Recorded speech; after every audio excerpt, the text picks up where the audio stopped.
দর্শক, আমন্ত্রণ জানাচ্ছি বৈশাখী টেলিভিশনের স্বাস্থ্য বিষয়ক নিয়মিত আয়োজন বৈশাখী হেলথের আজকের পর্বে। আপনাদের সাথে পুরো আয়োজন জুড়ে আছি আমি ডক্টর সরকার নাহিন আহমদ। আমাদের দৈনন্দিন জীবনে নানা ধরনের সমস্যা আমরা ফেস করছি। এর মাঝে কখনো আমরা হঠাৎ করে মোটা হয়ে যাচ্ছি, কখনো বা শরীরের ওজন খুব তাড়াতাড়ি কমে যাচ্ছে, আবার কখনো দেখা যাচ্ছে কোনো কারণ ছাড়াই মেজাজ খিটখিটে হয়ে থাকছে, মন খারাপ হয়ে থাকছে, কিংবা মাসিক অনিয়মিত হচ্ছে। এর কারণ কি? কোনো কারণই খুঁজে পাওয়া যাচ্ছে না। এসব কি থাইরয়েডের লক্ষণ? আসুন জেনে নেই আমাদের আজকের এই আয়োজন থেকে। দর্শক, আজকে আমাদের আলোচনার বিষয় থাইরয়েড ও সুস্বাস্থ্য। আর এই বিষয় নিয়ে আলোচনা করতে আজকে স্টুডিওতে উপস্থিত হয়েছেন একজন বিশেষ অতিথি। আছেন আমাদের সাথে স্বনামধন্য থাইরয়েড, হরমোন, ডায়াবেটিস ও মেডিসিন বিশেষজ্ঞ doctor Mohammad Shamim Al Mamun, MSc clinical endocrinology, MPhil nuclear medicine, সহযোগী অধ্যাপক ও বিভাগীয় প্রধান, নিউক্লিয়ার মেডিসিন বিভাগ, ঢাকা মেডিকেল কলেজ ও হাসপাতাল। চলে যাচ্ছি স্যারের কাছে। আসসালামু আলাইকুম স্যার, স্বাগত জানাচ্ছি আমাদের আজকের অনুষ্ঠানে। কেমন আছেন? আপনাকে ধন্যবাদ, সেই সাথে বৈশাখী টিভির অগণিত দর্শককে আমার শুভেচ্ছা। ধন্যবাদ স্যার। স্যার, আমরা আমাদের আলোচনার শুরুতেই জানতে চাইব, থাইরয়েড বলতে আসলে কি বোঝায়? শরীরের কোন অংশটিকে থাইরয়েড বলছি আমরা? আমরা প্রতিদিন আসলে ফেস করি, আমাদের কাছে যখন রোগীগুলো আসে না, তখন রোগীরা কী বলে, স্যার আমার থাইরয়েড আছে। জি। আসলে সে কী মিন করে? এটা একটা বড় ব্যাপার। সে মিন করে থাইরয়েডের কোনো রোগ এসে আক্রান্ত, তাই না? তাহলে থাইরয়েড হচ্ছে বডির, শরীরে একটা গুরুত্বপূর্ণ, আমরা বলি এন্ডোক্রাইন গ্ল্যান্ড, যে গ্ল্যান্ড থেকে বা যে অঙ্গ থেকে হরমোন তৈরি হয়। তো এই হরমোনটা অনেক ধরনের কাজ করে থাকে। আপনার শুরুতে বলছিলেন না যে একটা একটু খারাপ লাগা, মোটা হয়ে যাওয়া, হঠাৎ করে ওজন কমে যাওয়া, মাসিক অনিয়মিত হওয়া, এগুলো থাইরয়েড গ্ল্যান্ডের যে হরমোন, সেই হরমোনের আধিক্য অথবা কমে যাওয়ার জন্য হতে পারে। তাহলে কোথায় থাকে? আমরা বলি যে ঠিক আপনার গলার এখানে নিচে প্রজাপতির মতো গ্ল্যান্ড। আমি রোগীদেরকে বোঝানোর জন্য কী বলি জানেন? যে আপনারা গলগণ্ড বা গয়টারের নাম শুনছেন কি না, যেটাকে আমাদের ওইদিকে ঘ্যাগ বলে। যে গ্ল্যান্ডে, অর্থাৎ যে অঙ্গের মধ্যে এই ফুলে যাচ্ছে, আপনারা বলতেছেন তাকে গলগণ্ড, সেই অঙ্গটাই আপনার হয়তো ফুলে যায় নাই, কিন্তু সেই অঙ্গটাই হচ্ছে থাইরয়েড, যার কাজ কি? হরমোন তৈরি করা। সে দুইটা হরমোন তৈরি করে, একটার নাম T3 আর একটার নাম T4। আরেকটা হরমোন আছে, সেটা আমাদের কাছে অত বেশি ইম্পর্টেন্ট না। আমরা মূলত T3 এবং T4, যেটার আরেকটা নাম থাইরক্সিন, সেটা নিয়ে কথা বলি। আচ্ছা স্যার, আপনি যেরকমটা বলছিলেন যে কখনো হরমোনের আধিক্য হয় কিংবা কখনো কমে যায়, এই ব্যাপারটি কেন হচ্ছে স্যার? এটা ব্যাপারটা হচ্ছে যে থাইরয়েড রোগের বললাম না, যে যদি আপনার হরমোন এই যে T4 বা T3 এটা যদি কমে যায়, তাকে রোগটাকে বলতেছে হাইপোথাইরয়েডিজম। আবার কখনো যদি এইটা স্বাভাবিক মাত্রার চাইতে T3 এবং T4 বেড়ে যায়, তাকে বলতেছি হাইপারথাইরয়েডিজম। এই দুটাই হচ্ছে থাইরয়েডের হরমোনজনিত রোগ।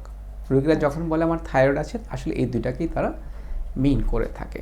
তাহলে হাইপোথাইরয়েডিজম, হাইপারথাইরয়েডিজম, এই যে থাইরয়েড একটা গ্ল্যান্ড, সেটাকে নিয়ন্ত্রণ করে কিন্তু আরেক জায়গা থেকে। সেটা কোথায়? সেটা হচ্ছে আপনার ব্রেনের মধ্যে পিটুইটারি গ্রন্থি নামে একটা গ্রন্থি থাকে, সেখান থেকে কিন্তু আরেকটা হরমোন তৈরি হয়। কী নাম বলি সেটাকে? Thyroid stimulating hormone. এ কী করে? এই থাইরয়েডের উপর কন্ট্রোল করে থাকে। যেমন আপনার একজন কর্তৃপক্ষ থাকতে পারে, যে আপনাকে নিয়ম নীতি শেখায় বা আপনাকে মেনটেন করে, ঠিক এরকমও সে বসে আছে এই থাইরয়েড গ্রন্থিটাকে কন্ট্রোল করার জন্য। তাহলে সেখানে TSH কী করে? এই যে T4 এবং T3-র মাত্রাটাকে সে নিয়ন্ত্রণ করে। যদি দেখা গেছে কোনো কারণে T4টা বেড়ে যায়, তাহলে কি হয়? TSH-টা অনেক কমে যায়। আর কোনো কারণে যে T4টা কমে যায়, তাহলে TSH-এর মাত্রা অনেক বেড়ে যায়। এখন অনেক জায়গায় যেটা ব্যাপার হয়, আপনি TSH বেশি দেখলেন, আপনি তো মনেই করতে পারছেন তাহলে তার T4 কমে যাচ্ছে, তার মানে হাইপোথাইরয়েডিজম। আবার উল্টাটাও মনে করতে পারেন আপনি। অনেকে শুধু TSH দেখে তার রোগটাকে, আমরা বলি যেটা স্ক্রিনিং টেস্ট, বলে যায় এই রোগটা তার হচ্ছে। ম্যাক্সিমাম ক্ষেত্রে আমরা তো কোনো কারণ খুঁজে পাই না, যেহেতু দুইটা ব্যাপার, একটা হাইপো একটা হাইপার। তাহলে হাইপোয়ের কিছু কজকে আমরা কারণ খুঁজতে পারি, হাইপারও কিছু কারণ আমরা খুঁজতে পারি। সেই কারণগুলো আমরা যখন ডিজিজ স্পেসিফিকে যাই, তখন আসলে আমরা ওর মধ্যে বলার চেষ্টা করি যে কী কারণে তার হচ্ছে। আচ্ছা স্যার, আমাদের আলোচনার বিষয় থাইরয়েড ও সুস্বাস্থ্য। একটু জানতে চাচ্ছিলাম স্যার, থাইরয়েডের সাথে সুস্বাস্থ্যের সম্পর্কটা ঠিক কীরকম? আজকে ঠিক আমি যে ব্যাপারটা বলতে চাচ্ছি, যে আমি আজকে রোগটা কীভাবে ধরবেন সে ব্যাপারে যাচ্ছি না। আমি যাচ্ছি যে অনেক রোগী কিন্তু আজকে, আমি প্রথমেই যদি আসি আপনার হাইপোথাইরয়েডিজম, এই হাইপোথাইরয়েডিজম অনেক রোগী আক্রান্ত। তাহলে কি করতেছে? এই রোগীগুলো কিছু কিছু ক্ষেত্রে ওষুধ খাচ্ছে, ওগুলা আবার ছেড়ে দিচ্ছে, সে মনে করতেছে সে ভালো হয়ে যাচ্ছে। আবার দেখা যাচ্ছে কিছুদিন অনেক বেশি খাচ্ছে, আবার এইগুলো একবার খেয়ে আর কোনো দিন ডাক্তারের কাছে যাচ্ছে না। তাহলে যে একটা হরমোন, যে হরমোনটা আপনার জন্য খুবই গুরুত্বপূর্ণ, সেটা কম আছে আপনার শরীরে, সেটা আপনার সুস্বাস্থ্যের সাথে অবশ্যই সম্পর্কযুক্ত। শুরুতে কিন্তু আপনি বলছিলেন সেই কথাগুলো যে একটা হাইপোথাইরয়েডিজম পেশেন্ট যদি রেগুলার ওষুধ না খায় তাহলে ধীরে ধীরে তার উপর একটা ইম্প্যাক্ট পড়তে থাকে।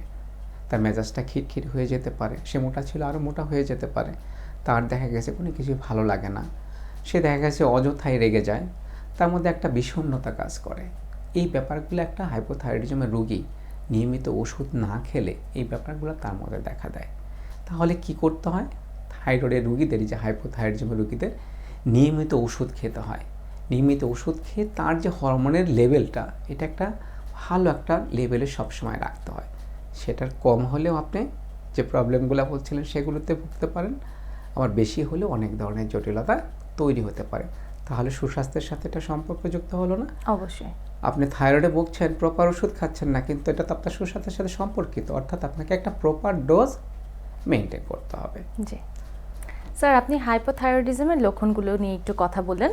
আমরা একটু হাইপারথাইরয়েডিজমের ব্যাপারে জানতে চাইবো যে একজন রোগী কখন বুঝবেন যে তার হয়তো বা হাইপারথাইরয়েডিজম আছে? এক্ষেত্রে যেটা বলি যে আপনি প্রথমে শুরু করছিলেন যে একজনের ওজন খুবই কমে যাচ্ছে, জি, তার বুকটা দরফর করতেছে, সে প্রচুর খাচ্ছে কিন্তু ওজন কমে যায়, সে অকারণে হাঁপায় যাচ্ছে, সেটা যে কোনো বয়সে হতে পারে, যে অকারণে হারা যাচ্ছে, খুব ঘামতেছে, সে দেখা যাচ্ছে চেয়ার বা কোনো কিছু জোরে কাজ করতে গেলে সে হাঁপায় যাচ্ছে, তার হাত পা অকারণে কাঁপে। এই যে ব্যাপারগুলো হয়, এই ব্যাপারগুলো যদি কোনো ক্ষেত্রেও মেয়েদের ক্ষেত্রে কী হতে পারে, এক্ষেত্রেও মাসিক অনিয়মিত হতে পারে। আচ্ছা, এই যে এই ব্যাপারগুলো যখন দেখা যায় তখন আমরা ধারণাই করতে পারি তার মধ্যে হাইপারথাইরয়েডিজম নামে একটা রোগ থাকতে পারে। আচ্ছা স্যার, এদের কি খাবার দাবারে কোনো নিষেধাজ্ঞা আছে কি না? প্রথম জিনিস যেটা বলছিলেন যে হাইপারথাইরয়েডিজমটা রোগটা, অবশ্যই আপনাকে ডাক্তারের কাছে যেতে হবে, সে আপনার রোগটাকে হাইপারথাইরয়েডিজম প্রপার আইডেন্টিফাই করবে, তারপর আপনার চিকিৎসা শুরু করবে। এই জায়গায় আমার কোনো কথা নেই।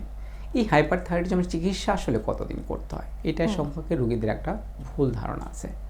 কীরকম, আপনি জানেন যে আপনার ডাক্তার আপনাকে রোগটা ধরে দিয়েছে হাইপারথাইরয়েডিজম, কিন্তু সেক্ষেত্রে আপনি নিয়মিত ওষুধ খাচ্ছেন না। তো ওষুধ না খেলে কি হবে? আপনার রোগটা কখনোই শেষ হবে না। এখন ওষুধ কি সবসময় একই ডোজে খাবেন না, আপনাকে চিকিৎসকের কাছে গিয়ে ওষুধের ডোজটা নিয়মিত ঠিক করতে হবে।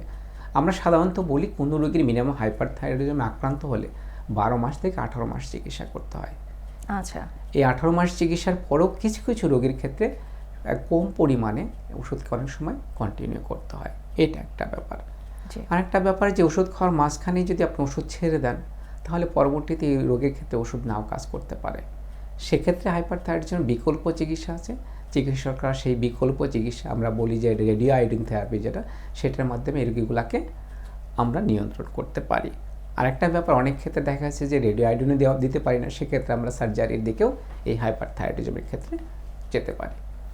আচ্ছা, আর হাইপোথাইরয়েডিজমের বেলায় কি হচ্ছে স্যার? হাইপোথাইরয়েডিজমের ব্যাপারে অধিকাংশ ক্ষেত্রেই বলি ডিজিজটা লাইফ লং, সেটা আমরা জানতে পারি, যেটা এক ধরনের অটো ইমিউন ডিজিজ বলে। অটো ইমিউন ডিজিজ মানে আপনার এই দেখা গেছে এক ধরনের ইমিউনিটি তৈরি হয়, অর্থাৎ একটা অ্যান্টিবডি তৈরি হয় যেটা আপনার প্রপার থাইরয়েড হরমোন তৈরিতে বাধা দেয়। সেটা আছে কিনা আপনার শুরুতেই যদি চেক করে দেখতে পারেন তাহলে আমরা ধরেই নিই এই রোগগুলো আপনার ভালো হবে না। একটা ব্যাপার, তাহলে ভালো হলো না, আপনি কতটুকু ওষুধ খাবেন? মাঝপথের রোগীরা কিন্তু ওষুধ খাওয়া ছেড়ে দেয়। আপনি কি একই ডোজে ওষুধ খেতেই থাকবেন?